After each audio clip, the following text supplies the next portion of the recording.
but in 5 years they'll be equal. They're coming up. And you don't have to be that good with nuclear. You could have 1/20th what you have now and still do the damage that would be, that'd be so horrendous. But I announced that, based on his mention of nuclear, and it was really a stupid person that works for him mentioned the word nuclear, I moved a submarine or two, I won't say about the two, over to the coast of Russia, just to be careful, because we can't let people throw around that word. I call it the N-word. There are two N-words, and you can't use either of them. You can't use either of them. And frankly, if it does get to use, we have more than anybody else. We have better, we have newer, but it's something we don't ever want to even have to think about. But when somebody mentions it, that submarine started immediately thereafter. And it's just lurking, but I'm sure we're not going to have to use it. But it's an amazing, it's undetectable, totally. Ours is, theirs isn't. Theirs are totally detectable. We can detect them easily. We go right to the spot. But we have genius apparatus that doesn't allow detection. It doesn't allow detection at all by anybody above water or below water. It's incredible. We're way ahead of everybody in that and other things. As a result of the exciting renewal of the spirit of our armed forces, and that's what it is. It's really reaching that spirit, unprecedented heights. Over the past 8 months, new enlistments, I'm so proud of this, have surged to record highs, the highest we've ever had. And we used to have recruiting shortages.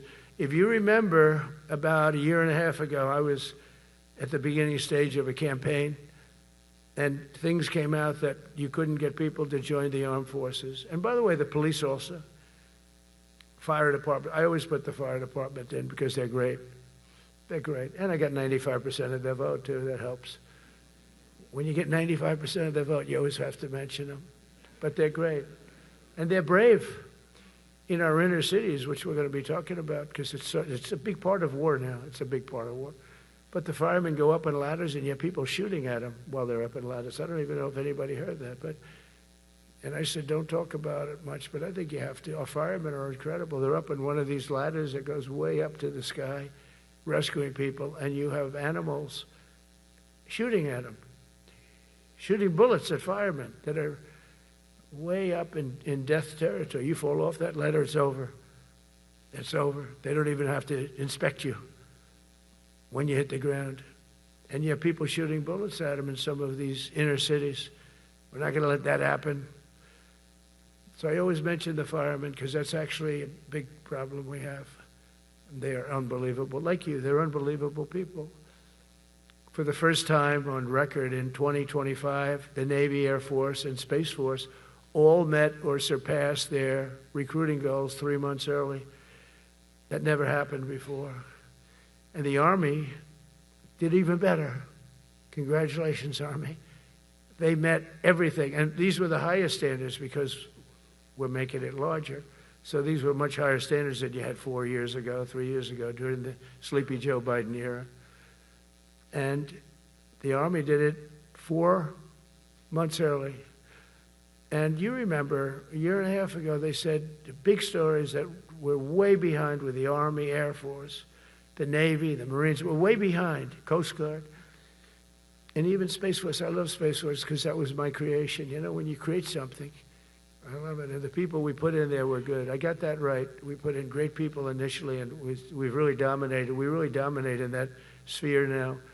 We're way behind China and Russia, and now we dominate. Space Force turned out to be a very important thing. I said from the beginning, you know, when Biden came into office, he wanted to terminate it. He said, and this thing called Space Force, so we could get rid of that.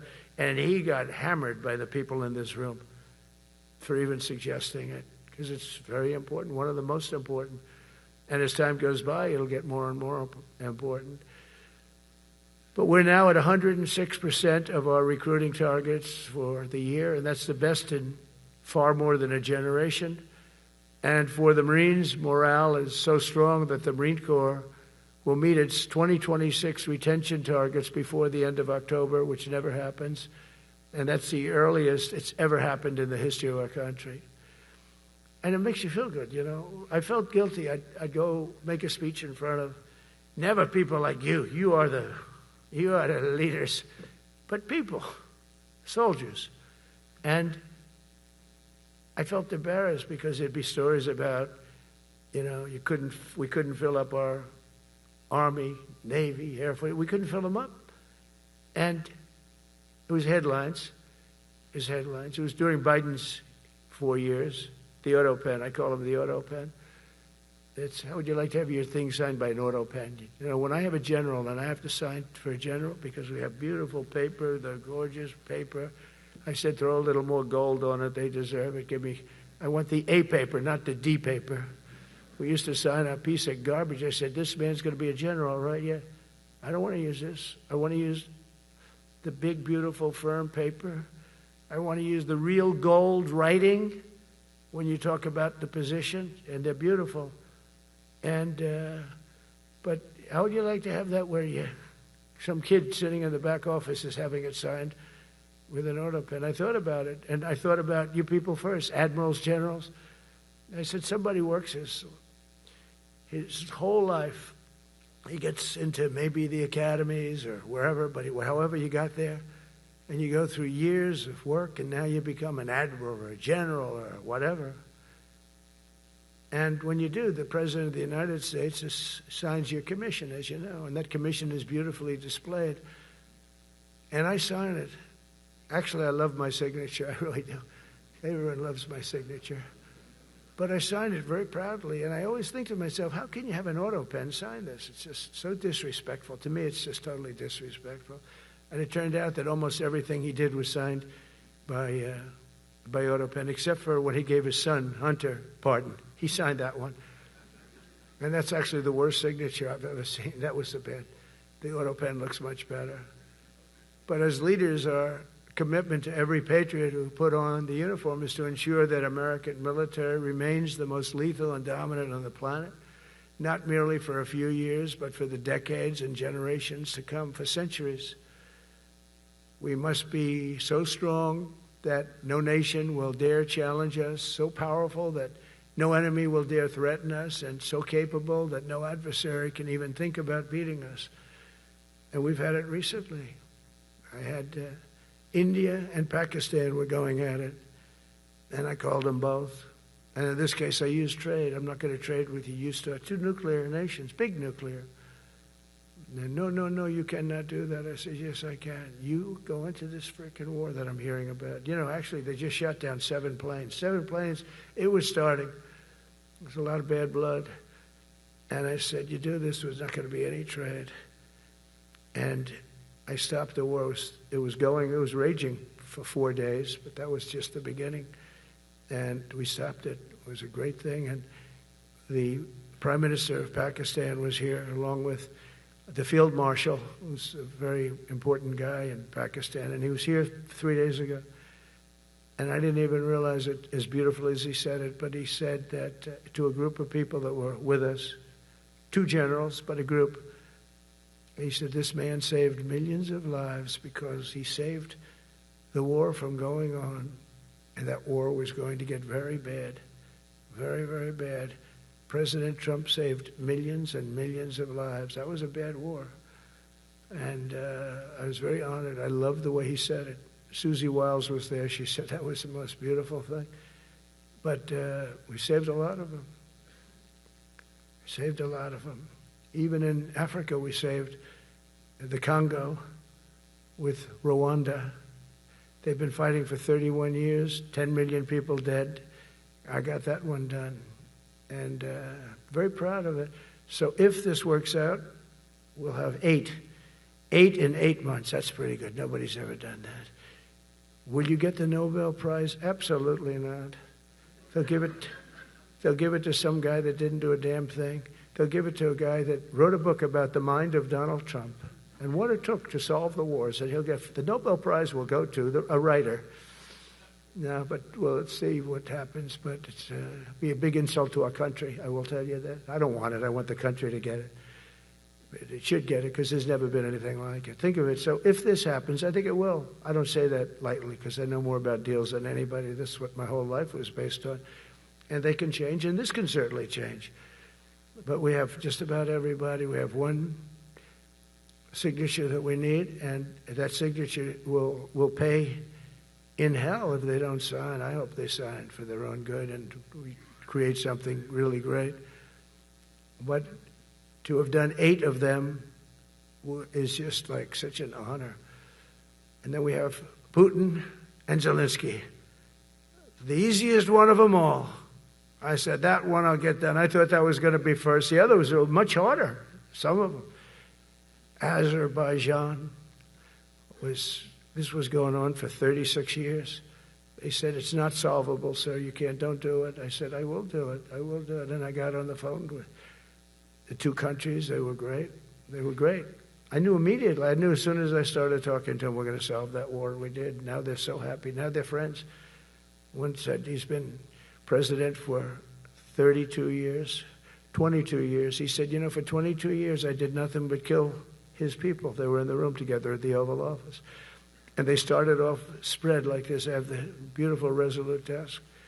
And one was here, and one was here. You couldn't get further away. That's the furthest I've ever seen 2 people in front of me. And as the hour went by, they got closer, closer, closer. And at the end of the hour, we had it done.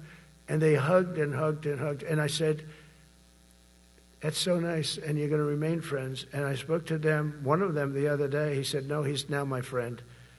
But for 22 years, he's been the head of Azerbaijan for 22 years. And the other guy, great guy too, 7. And you know that war, that was a war that was not solvable. He said for 7 years. The other one said for 22 years. All I did was kill his people. That's all I've done. I said, well, we're going to put a stop to that. So we solved that. So it's a great thing. It's a great feeling. You're saving Kosovo and Serbia. You're saving so many lives doing this if you can do it. But our people deserve nothing less than the very best, and we're never going to let them down. And if we can solve wars instead of you having to fight wars, wouldn't that be wonderful, right? Wouldn't that be wonderful? That's why one of the first executive orders I signed upon taking office was to restore the principle of merit. That's the most important word. Other than the word tariff. I love tariffs. Most beautiful word. But I'm not allowed to say that anymore. I said tariff is my favorite word. I love the word tariff. We're becoming rich as hell. We have a big case in front of the Supreme Court, but I can't imagine. Because this is what other nations have done to us. And we have, great legal grounds. But you still have a case. It would be very bad if something happened. But I said, my favorite word in the English dictionary is the word tariff. And people thought that was strange. And the fake news came over and they really hit me hard on it. They said, what about love? What about religion? What about God? What about wife, family? I got killed when I said tariff is my favorite word. So I changed it. It's now my 5th favorite word. And I'm okay with that. I'm okay with that. But they hit me hard. But it is. When you look at, we've taken in trillions of dollars. We're rich again. And there'll never be, when we finish this out, there'll never be any wealth like what we have. Other countries were taking advantage of us for years and years. You know that better than anybody.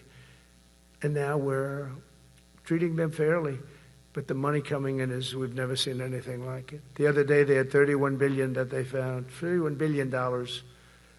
So we found $31 billion and we're not sure from where it came. A gentleman came in, a financial guy. I said, well, what does that mean? He said, we don't know where it came. I said, check the tariff shelf. No, sir, the tariffs haven't started in that sector yet. I said, yes, they have. They started 7 weeks ago. Check it. Comes back 20 minutes later. Sir, you're right. It came from tariffs. $31 billion. That's enough to buy a lot of battleships, Admiral, to use an old term. I think we should maybe start thinking about battleships, by the way. We have a Secretary of the Navy came to me Because I look at the Iowa out in California, and I look at different ships, the old pictures. I used to watch Victory at Sea. I love Victory at Sea. Look at these admirals. It's got to be your all-time in black and white. And I look at those ships. They came with the destroyers alongside of them, and man, nothing was going to stop. They were 20 deep, and they were in a straight line, and there was nothing going to stop them. And we actually talk about, those ships. Some people would say, no, that's old technology. I don't know. I don't think it's old technology when you look at those guns. But it's something we're actually considering, the concept of battleship.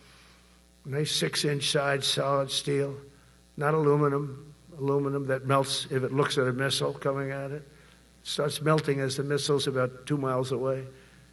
Now, those ships, they don't make them that way anymore. But you look at it, and your secretary likes it, and I'm sort of open to it. And bullets are a lot less expensive than missiles. A lot of reasons. I should take a vote, but I'm afraid to take that vote because I may get voted out on that one. But I tell you, it's something we're seriously considering. There were powers. There were big powers. They were just about as mean and scary as you could be. And so we're looking at that. One of the biggest cases that we won was the decision of the United States Supreme Court to allow us to proceed on the word merit. Merit. So those two words are right up there. So this is, I would say, the opposite if you ask for a definition. The opposite of political correctness. We went through political correct where you had to have people that were totally unfit to be doing what you're doing for many reasons. I won't get into them. But for many reasons, they were unfit. Now, it's all based on merit. That was such an unbelievable decision. I didn't expect we were going to win that one. We went in. We said we need it. We went in for colleges, where kids with a C average are getting into the best colleges, and the kids with A averages won't get in. And kids with the highest boards and the highest marks and the best marks couldn't get into the best schools. And people that had not good boards and not very good marks, okay, but nothing special, they were getting into our best colleges. I said, this is just crazy. You can't run a country like this. And it was lingering for years, and it got to the Supreme Court, and we won that decision. Merit. Everything's based on merit. You're all based on merit. We're not going to have somebody taking your place for political reasons because they are politically correct, and you're not. We take the people that are going to do the best job. That's all. It's very simple. And that's the way our country was built. We were built on merit. We got away from it for a long time. And everyone understands it. And it was done. It was approved. I give great credit to the Supreme Court because I thought they had tremendous courage. I didn't think they'd do that. That was tremendous. I give them maybe for that decision almost more than anything because it's a hard decision to make. It's really hard. The apparatus of our country was not set up for merit. It was set up for political correctness. And you can never be great if you're going to do that. And we're going to be greater than we ever were before. We're bringing back a focus on fitness, ability, character, and strength. And that's because the purposes of American military is not to protect anyone's feelings. It's to protect our republic. And it's the republic that we dearly love. It's to protect our country. We will not be politically correct when it comes to defending American freedom. And we will be a fighting and winning machine. We want to fight. We want to win. And we want to fight as little as possible. You have to count on people like me to keep you out of wars because we don't want to go into wars. Many of the wars that I just told you about, we could have entered those wars and settled them in a different way, lose a lot of our troops. And we could have settled them, I guess, differently. Maybe not, actually. Actually, you might not have been able to settle them. We just would have been in the middle of a lot of firepower. But when we do need it, you're going to be so ready. And you know it. But very importantly, with that goal in mind, I've committed to spending over $1 trillion on our military in 2026, and that's the most in the history of our country. $1 trillion. That's a lot of money. I hope you like that. Ma'ams and sirs, I hope you like it. That's a hell of a lot of money. We have the best of everything. Every branch is seeing major investments. And as I announced in the Oval Office in March, we are rapidly moving forward with the first ever sixth-generation fighter jet. I didn't name it. I did not name it. Boeing came in and they said, "Sir, this is our submittal. It's the greatest fighting jet ever done." And, you know, they're testing all these planes. All the companies are testing, and this one tested like through the roof. And they said, "We'd like to name it the F-47. I said, "All right, let me think about it." Then after thinking for about 2 seconds, I said, "Okay." You know what that means, 47. I'm 47. So I'm 45, 46, and 47, you know, if you think about it. I just don't want the credit for 46. I don't want to have their open borders and people coming in from all over the world, including jails and mental institutes. I don't want that on my record, but I like having it. We're investing tens of billions of dollars in modernizing our nuclear deterrence capabilities like never before. And we've begun construction on what we call the Golden Dome missile defense shield. It'll be the most sophisticated in the world. You watched it do well until they had some problems at the end with a little bit of a lack of ammunition, defensive ammunition, but they've got that taken care of. But I tell you, it's what we're doing is so good, and we deserve it. You know, we help other countries with it. We don't have it ourselves. And Canada called me a couple of weeks ago. They want to be part of it. To which I said, "Well, why don't you just join our country? You become 51, become the 51st state, and you get it for free." So I don't know if that made a big impact, but it does make a lot of sense. It actually makes, because they're having a hard time up there in Canada now, because as you know, with tariffs, everyone's coming into our country. We have more investment than we've ever had before, $17 trillion coming in. As an example, in 4 years, Biden didn't have $1 trillion. We have $17 trillion more than that in 8 months coming in. And they're coming in from Canada, Mexico, from Europe, from all over. AI, auto plants. Everybody's coming back to the United States. Under my budget, we will be expanding the U.S. Navy by at least 19 ships next year, including submarines, destroyers, assault ships, and more.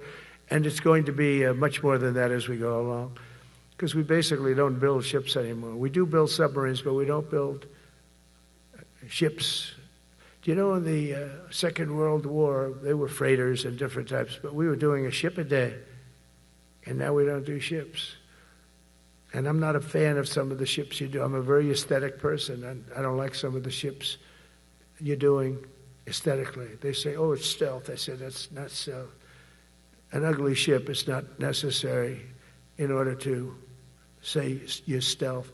By the way, the B-2 bombers were incredible. That is stealth. They went into that. I was with General Kane and Pete were we call it the war room, but we're watching them go in, and they were totally untouched. They were not seen. They were literally not seen. They dropped their bombs. They hit every single one of them, hit its target. It was total obliteration.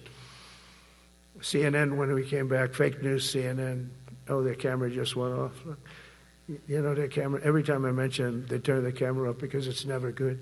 They say, "This is a problem." But I don't blame them. You're better off keeping it off. But they have some scammer reporter who started saying, without any knowledge, that he may not have hit the targets as well as they thought. It may not have been obliteration. He did hit the targets, and I got to give us a little credit, right? It was obliteration, it turned out. The Atomic Energy Commission said it was obliteration. They had, not only did they hit the target, they had these chutes. And think of this here. Way up in the sky, there was no moon. It was dead dark. You couldn't see a thing. You couldn't see them. But they had, I guess, a beam going right into these chutes. Every single one of those bombs went right down those chutes into a granite mountain. I think it's the last time they're going to build air chutes. They had these air chutes that were nice, beautiful. They were meant for us. But it was total obliteration. And now they give us credit for that.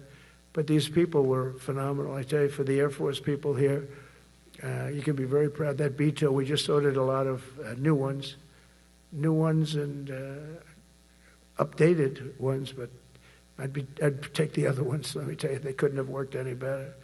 So they flew for 37 hours total, back and forth. No stops, no nothing. We had 52 tankers loading them up. And that's a job I wouldn't necessarily want too much, flying a tanker, loaded up with hundreds of thousands of gallons of fuel. I don't know if I'd do that job, General. I asked the question, what happens if it gets hit? Sir, you don't want to know about that, right? I don't want to know about that. But those guys, they just hear us. They're incredible. I had them all to the Oval Office. We had the B-2 pilots and a lot of the people, even the people that took care of them, the maintenance people, just as important. We had them all to the White House, gave them a big party on the lawn, brought some of them into the Oval Office. But on top of all this, we'll deliver a hard-earned pay raise of 3.8% to every soldier, sailor, airman, Coast Guardsman, Space Guardman, and Marine, something you weren't getting from the past administration. They did not treat you with respect. They're Democrats. They never do. Not only are we rebuilding our great strength, but for the first time in years, my administration is actually using that strength to defend the core and vital interests of America. And very simply, we are putting America first. And I have since I've been elected. I've always put America first. It's sort of simple, you know, when you think. My campaign was run on common sense, and we did great. We got the highest numbers ever received in terms of districts. You know, they have it broken up, 2,500 versus 525. We won every swing state. We won the popular vote. We won everything. We won everything. You have to take a look at the map. It's almost entirely red, except there's a little blue line on each coast, and I think that's going to disappear too. We did really great, and part of it is because of our success with the military, the rebuilding of the military, the vote that I got from the military, and they're vicious people, you know, that we have to fight, just like you have to fight vicious people. Mine are different, a different kind of vicious, but they spread all these horrible, you know, they made up statements and said what I said about everything, but even about the military. But fortunately, the military didn't believe it. It's hard. You know, they make up a statement and they said, you say it. We had 25 people that said he never said that. 25. We had 25 affidavits. And they said, well, we're going with it anyway. You know, these sleazebags. And it's why the press is really losing all power, because people aren't believing it. We need an honest press. We need borders. We need borders. We need an honest press. We need fair elections. I mean, those three things. And we don't have an honest press. We have a really corrupt press. But we fight through the corrupt press. And the people understand you have to do this stuff a lot. You have to go on television a lot, because you can't get a fair shake if you're going to rely on somebody else. They don't understand. They've destroyed the image of media now is at the lowest point it's ever been. It's lower than Congress. Can you believe that? It's something. But together with many of you in the room, we've brought back the fundamental principle that defending the homeland is the military's first and most important priority. That's what it is. Only in recent decades did politicians somehow come to believe that our job is to police the far reaches of Kenya and Somalia, while America is under invasion from within. We're under invasion from within. No different than a foreign enemy, but more difficult in many ways because they don't wear uniforms. At least when they're wearing a uniform, you can take them out. These people don't have uniforms. But we are under invasion from within. We're stopping it very quickly. After spending trillions of dollars defending the borders of foreign countries, with your help, we're defending the borders of our country from now on. We're not going to let this happen. Biden let people come in from prisons, mental institutions, drug dealers, murderers. You know, we had 11,488 murderers allowed into our country by this guy who had no clue. He had no clue. He shouldn't have been there in the first place, but he had no clue. The people that ran the office, the White House, were people that surrounded him, radical left lunatics that are brilliant people, but dumb as hell when it came to policy and common sense. And they allowed people from all over the world, from the Congo. They opened up prisons in the Congo. They came into our country totally unmatched, unvetted, unchecked. and from all over South America, not just South America. You know, you think South America, no, but from all over. A lot came in from Venezuela. Venezuela emptied its prison population into our country. That's why they have Tren de Aragua, one of the worst gangs ever. But we took care of them. We took good, strong care of them. And I just want to thank the National Guard in Washington, D.C. It's embarrassing to say this. Now I can say it because we solved it. But Washington, D.C. was the most unsafe, most dangerous city in the United States of America. And to a large extent, beyond. And beyond that. You go to Afghanistan, they didn't have anything like that. You go to countries that you would think there's problems, they didn't have that. And now Washington, D.C., after 12 days of serious, serious intensity, we took out 1,700 career criminals. If you have 5 career criminals, they can make your numbers look very bad because they'll commit many crimes a day. But we took out 1,700, and they took them out. There was no doubt who the boss was. They did an unbelievable job. Then they started even cleaning. I said, I don't want them doing that, sir. They were cleaning it up. I drove through it 2 days ago. It was beautiful. People are walking down the street holding hands, man and wife, coming from Iowa. They're not worried about being shot. Washington, D.C. is now a safe city. In fact, I went out to dinner with my crew. I haven't done that. In theory, I wouldn't do it. And I felt totally safe. And nobody's been attacked. Nobody's been hurt. Washington, D.C. went from our most unsafe city to just about our safest city in a period of a month. We had it under control in 12 days, but give us another 15, 16 days. It's perfect. And people other than politicians that look bad, they think, the Democrats run most of the cities that are in bad shape. We have many cities in great shape too, by the way. I want you to know that. But it seems that the ones that are run by the radical left Democrats, what they've done to San Francisco, Chicago, New York, Los Angeles, they're very unsafe places. And we're going to straighten them out one by one. And this is going to be a major part for some of the people in this room. That's a war, too. It's a war from within. Controlling the physical territory of our border is essential to national security. We can't let these people in. We had no people enter in the last 4 months. 0. Even I can't believe that. We had millions coming in, pouring in. 25 million all told. And of those 25 million, many of them should never be in our country. They would take their worst people and their people from prisons and jail, and they'd put them in a caravan and they'd walk up. CNN was interviewing one person. Oh, why are you coming? I want freedom. Good. Were you in jail? Yes. For what?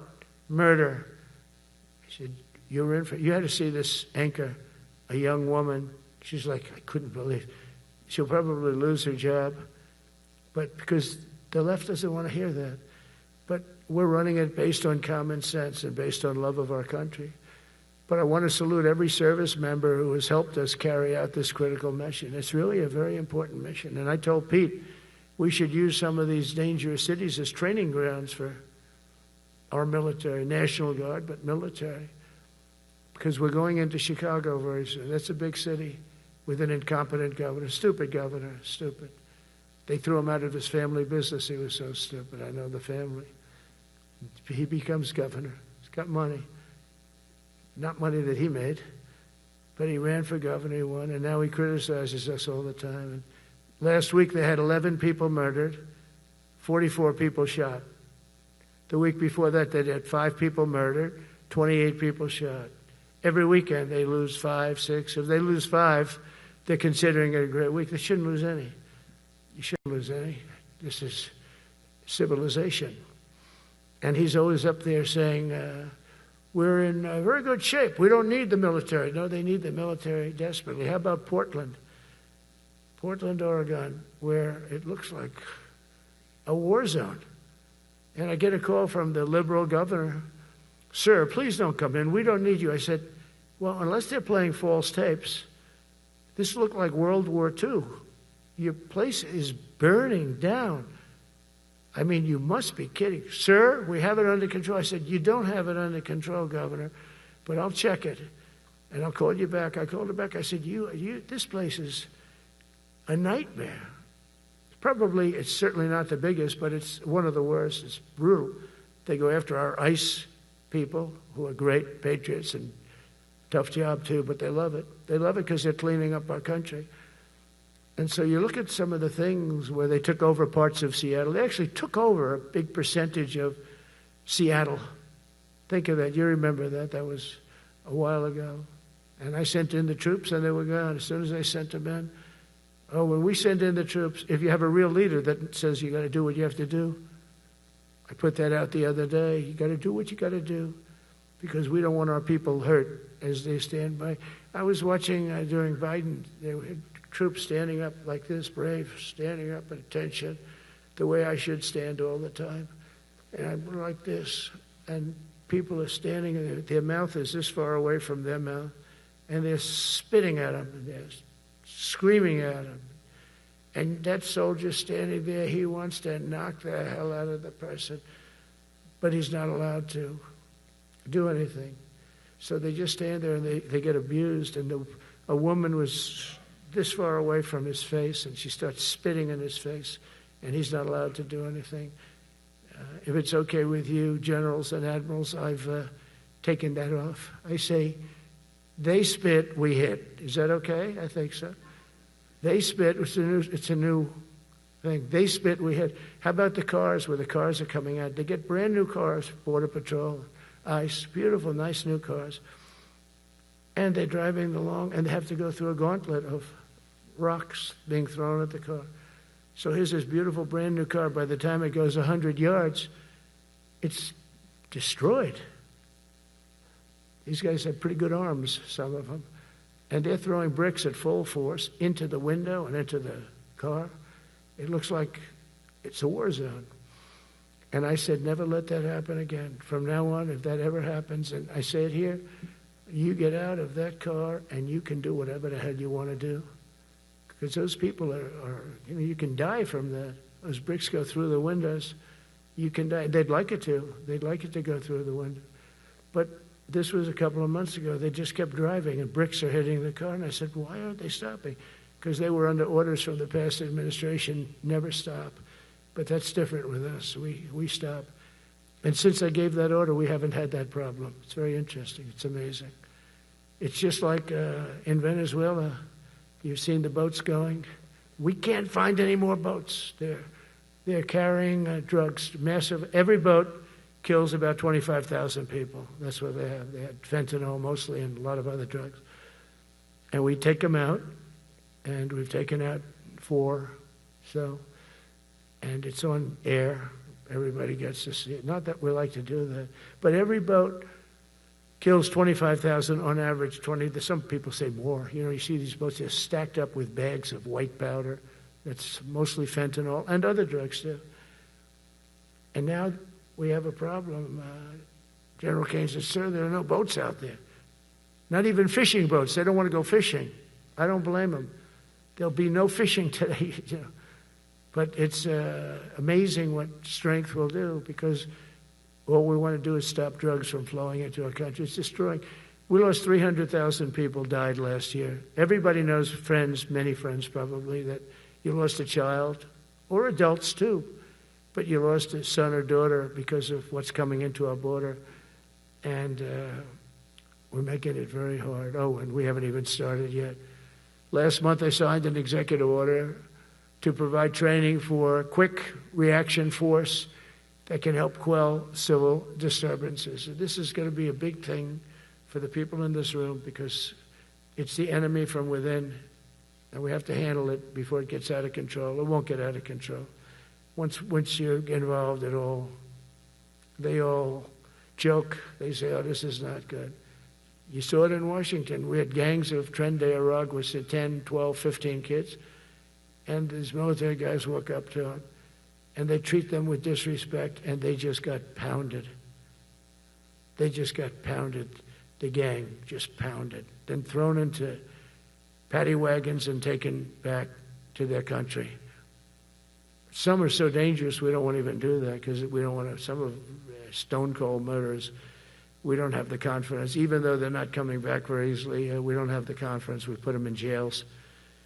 But these service members are following in a great and storied military tradition, from protecting frontier communities to chasing outlaws and bandits in the Wild West. And our history is filled with military heroes who took on all enemies, foreign and domestic. You know that phrase very well. That's what the oath says, foreign and domestic. Well, we also have domestic. George Washington, Abraham Lincoln, Grover Cleveland, George Bush, and others all used the armed forces to keep domestic order and peace. Many of our leaders used the military to keep peace. Now they like to say, oh, you're not allowed to use the military.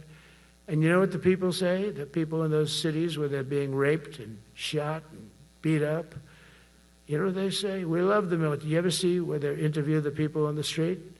I've never seen somebody say they don't, unless they're radical and paid off, because a lot of these insurrectionists are paid by, whether it's Soros or other people, but they're paid by the radical left. So today I want to thank every service member from general to private who has bravely helped us secure the nation's capital and make America safe for the American people. It's amazing. The whole world is watching. Everybody in the White House, they come up to me, young women, sir, thank you. I know immediately what they thank you. They don't have to say it. They walk to work now to the White House. We haven't had a crime in Washington in so long because we got the careers. We call them the careers. We got these lunatics out, and they'll never be any good. You know, I hate to tell this to the liberal media. You could spend time with them. You could do whatever you want. You could send them to the finest schools, which they couldn't get into anyway, mentally. They couldn't get in, but no matter what you do, they'll never be good. They're bad. They're career criminals. I don't know, maybe they were born that way. Some people don't like me to say that, but maybe they were. Certainly some were. Together with the leaders here today, we're also restoring a needed focus on defeating threats in the Western Hemisphere. Throughout this region, cartel terrorists have been allowed to wage a relentless campaign of death and destruction on our country, all because we had weak leadership on top. And we did a great job with it first term, but this is something else what we're doing now. We're taking it to the next level, probably next level times 3. But we had COVID come up, and we had to take care of that. We did a great job with COVID. We had the therapeutics. It was just Regeneron. So many things we did for COVID. But we had to focus on that, and every other country in the world was being decimated by COVID. So we had to change gear a little bit to take care of that. But under our leadership, the military is now the knife's edge in combating this sinister enemy. We have to put the traffickers and cartels on notice, and we've done that. And we've put them, a lot of them, we've called them a terrorist organization, which is actually a big thing to do. Nobody's done it, but I've done it with a lot of them. It gives you a tremendous advantage. If you try to poison our people, we will blow you out of existence, because that's the only language they really understand. That's why you don't see any more boats on the ocean. You don't see any boats. Around Venezuela, there's nothing. As president, I will never hesitate to defend our people from threats of violence, from the horrible plague that's taking place from within. The Iran nuclear power, the Iran, all of the great power that we thought existed, we blew it out to kingdom. We took advantage of it, and we just really took advantage of it, and it was a beautiful thing to see, and that's what military power can achieve. That's why I chose Raising Cane. He's fantastic, by the way. I hope you all agree. If anybody disagrees, could I please have your hand? Who disappears that Raising Cane is no good? Just raise your hand. I don't see any hands raised. All right. That means you're okay. That means that he's okay now, but I saw his results. You know, he took out ISIS. I was told it was going to take 4 years. It took 4 weeks. I went to see him, and he took him out in 4 weeks, knocked him out, knocked him to hell. And I was told by military people it was going to take 4 to 5 years to do it. And I don't even know if we'll have it then, sir. These were the Washington generals. I call them the television generals. But Raising Cane did it in 4 weeks, took out 100% of the ISIS caliphate. As a result of these actions and many others since my inauguration, we're witnessing the triumphant return of peace through strength. We have great peace through strength. America is respected again as a country. We were not respected with Biden. They looked at him falling downstairs every day. Every day the guy's falling downstairs. He said, it's not our president. We can't have it. I'm very careful, when I walk downstairs like I'm on stairs, like these stairs. I walk very slowly. Nobody has to set a record. Just try not to fall, because it doesn't work out well. A few of our presidents have fallen, and it became a part of their legacy. We don't want that. You walk nice and easy. You don't have to set any record. Be cool. Be cool when you walk down, but don't pop down the stairs. So one thing with Obama, I had zero respect for him as a president, but he would bop down those stairs. I've never said, da-da-da-da-da-da, pop, pop, pop. He'd go down the stairs, wouldn't hold on. I said, it's great. I don't want to do it. I guess I could do it. But eventually, bad things are going to happen. And it only takes once. But he did a lousy job as president. A year ago, we were a dead country. We were dead. This country was going to hell. We were dead in every way, from immigration to military. We didn't have the weapons. We were given everything to Ukraine. We had nothing. And by the way, I have to tell you, now, as you know, I went over and I met with NATO, and NATO raised from 2 to 5, which everyone said 5% of GDP. Millions and now trillions of dollars are pouring in. They didn't pay the 2% because they know we were there to pay it. And now they paid the 5%. That's trillions of dollars. And we're not spending any money on that war, not 10 cents. We sell our equipment to NATO. NATO pays us for the equipment, and they give it to Ukraine or whoever they give it to. But they can keep it, but we're not involved. We have no money going out. Biden gave $350 billion. Not sustainable. $350 billion. And we have a war that should have never started. But we're not doing that anymore. So I just want you to know we're selling equipment. Our people are buying equipment. They are buying the equipment at full price, a fair price. So I don't want to say we're making money, because I don't want to be making money on a war. It's too many people dying. They're losing 7,000 soldiers a week. A lot of them are Russian soldiers, but between the two countries, mostly soldiers, by the way. Sometimes, in Kiev, they'll lob a missile in, or some drones in, kill some people. But mostly it's soldiers. Russia and Ukraine are losing 7,000 souls. And they're not American. They're not us. They're not you. We have a special obligation. But they're soldiers. They're young people. They leave their parents. They wave goodbye. And then 2 days later, they're blown up so unnecessarily. And so that's the primary reason I want to get it done. We got to get it done. It's crazy what's going on. That's the worst war that there's been since World War II. The number of soldiers that are being killed there is just crazy. From 5,000 to 7,000 soldiers die a week. Think of that. So I think we'll get that done. But that's turned out to be the toughest one. I'm so disappointed in President Putin. I thought he would get this thing over with. He should have had that war done in a week. And I said to him, you don't look good. You're 4 years fighting a war that should have taken a week. Are you a paper tiger? And it's a shame, but I think eventually we'll get that one done, just like in theory, I want to knock on wood, because you never know.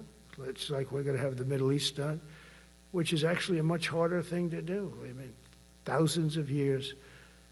But we have to get that war done. So now just think of it, we're a dead country. I was with the King of Saudi Arabia, a great guy. I was with the Emir of Qatar.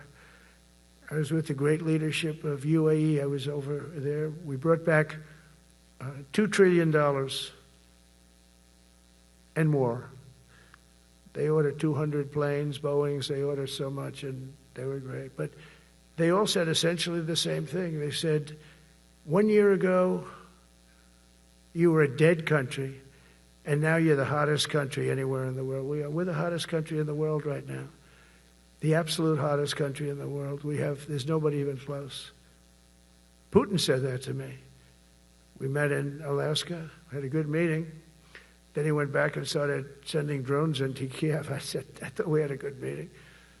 But it's one of those things. But we were a dead country a year ago, and now we're the hottest country anywhere in the world. Think of that. You can be proud of that.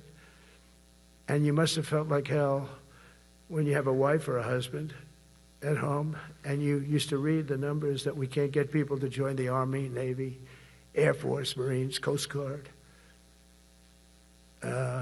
You must have felt like, I have a job that nobody wants. That doesn't feel good. Well, now you have a job that is brimming over with people wanting it. They want it. And you're able to get a much higher quality because now you have your choice. You want so many. And we're going to have many, many people that aren't going to be able to join because of the fact that we don't need them at this moment. But think of it, what a difference that is from, I could just imagine 2 years ago, you're reading front page articles in the New York Times, of course, and Wall Street Journal. They always give us unfair stories. But they played it so big. They were playing it so big. Nobody wants to join the Army, the Marines, the Air Force. They don't want to join. They don't want to join the Coast Guard at all. Nobody wants to join. Nobody wants to join our police forces. Our police forces also. It almost went hand in hand. And I used to say, boy, I'm speaking in front of the military today, and it's embarrassing because I'm speaking in front of people who have a job that other people don't want, but now you have a job that everybody wants. So I think that has to make you feel good. It's one of the reasons I love being here today, because I wanted to say that. I have to say that.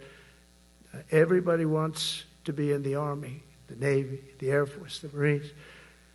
If you think the Coast Guard and Space Force, our beautiful Space Force, it's a whole different world. And now they're signing up, by the way, seriously big numbers for the police.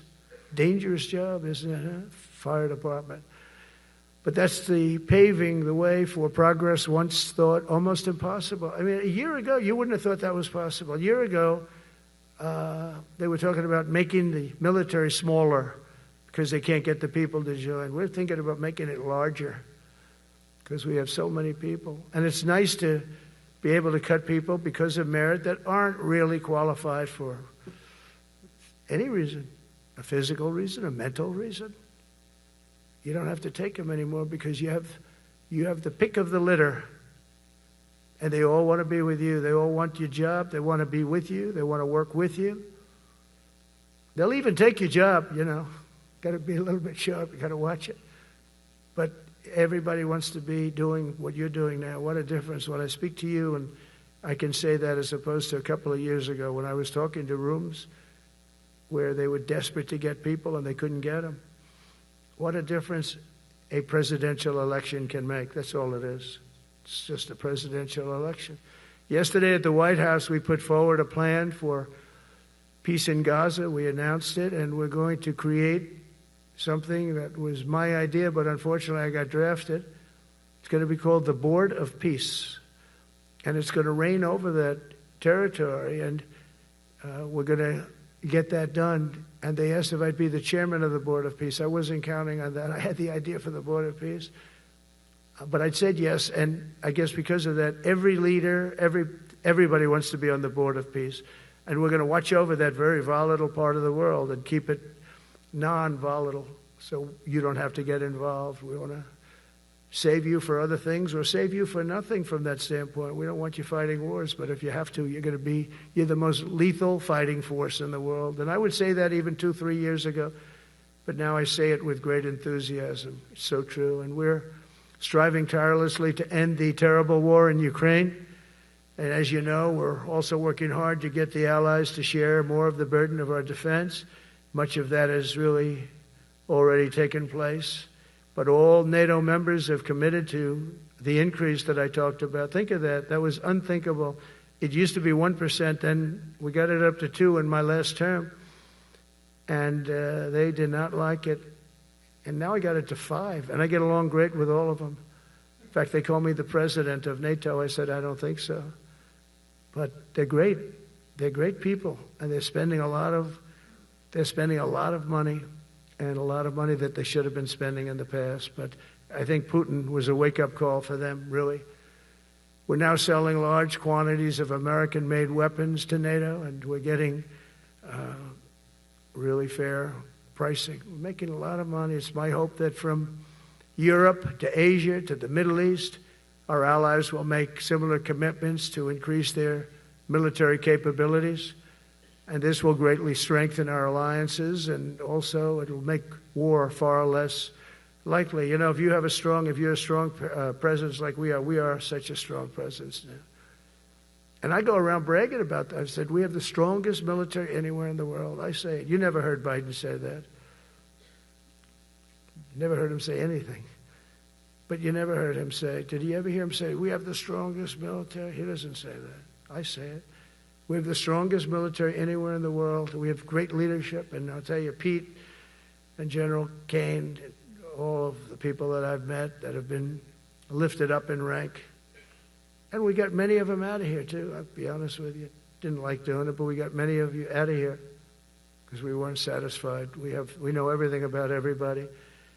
It'll also help the United States rapidly rebuild our defense industrial base. Each of you can play an important part in getting allies to do their part. So to that end, Secretary Hegseth will soon be announcing major reforms to streamline military acquisitions and expedite foreign military sales. We have tremendous numbers of countries that want to buy our equipment, and, you know, in many cases it takes too long. We're backlogged on all the equipment, which is something that's new to us a little bit.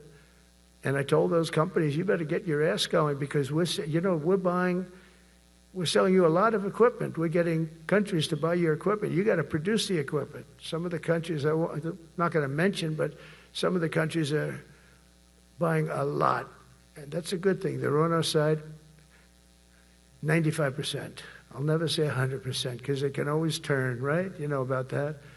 But they're on our side. The problem is we have to get the companies that make this equipment. And we make the best equipment in the world, but they got to make it faster. We have orders for the F-35. We have orders for everything. The new F-47. We have orders for everything. They got to make it faster. A lot faster. Ammunition they have to make faster. In the coming months, we'll be making even more historic announcements to fully embrace the identity of the Department of War. I love the name. I think it's so great. I think it stops wars. The Department of War is going to stop wars. If we are as ruthless and relentless as our enemies, the United States Armed Forces will be totally unmatched in the future. We have a group of enemies that are very ruthless and very smart, but they can't match us. They can't match us. They don't even come close to matching us. Again, you know, it's very important for me to say we are the greatest military in the world, but we make the best equipment in the world.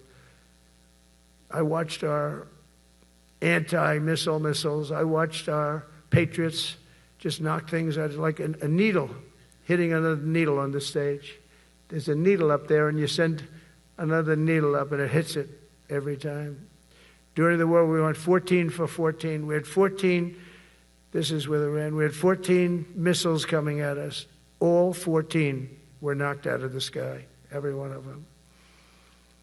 We make the best equipment. From Sparta to Rome, to the British Empire, to the United States of America, history has shown that military supremacy has never been simply a matter of money or manpower. At the end of the day, it is the culture, spirit of our military that truly sets us apart from any other nation. Our ultimate strength will always come from the fierce people and those brilliant people with such pride and the unbending will and the traditions of excellence that have made us the most unstoppable force ever to walk the face of the earth. And that's what we are. Remember, we never want to use it, but we have the most powerful nuclear capability, and I call it nuclear deterrent of any other country. Nobody close. The men and women in this room inherit the legacy built and won by Washington and Jackson, Grant and Pershing, Eisenhower and Patton, Nimitz and LeMay. We carry forward the majestic military heritage passed down from father to son, soldier to soldier, and one generation of warriors to the next. You are warriors, you know that, right? You're great warriors. or you wouldn't be in this room. You're the best of the best.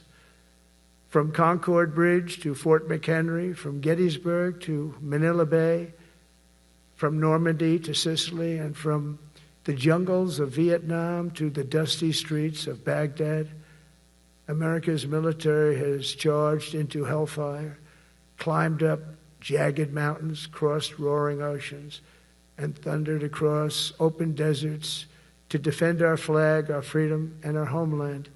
Nobody does it like you. Now we are discovering American muscle, reasserting American might, and beginning the next story chapter in American military legends and lore. That's L-O-R-E. It is lore. When it comes to defending our way of life, nothing will slow us. No enemy will stop us. They cannot stop us. And no adversary will stand in our way. They won't stand in our way. We don't want them to stand in our way. We don't want to even put them in that position, but they're not going to stand in our way ever again. You'll never see 4 years like we had with Biden and that group of incompetent people that ran this country that should have never been there. Because we are the United States military, the best, the boldest, the bravest that the world has ever seen, that the world has ever known.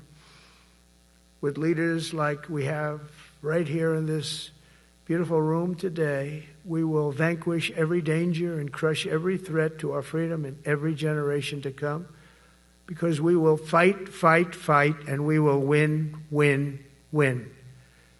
I want to just thank you once again, and God bless the United States military, and God bless America. God bless you all. Thank you very much. Thank you.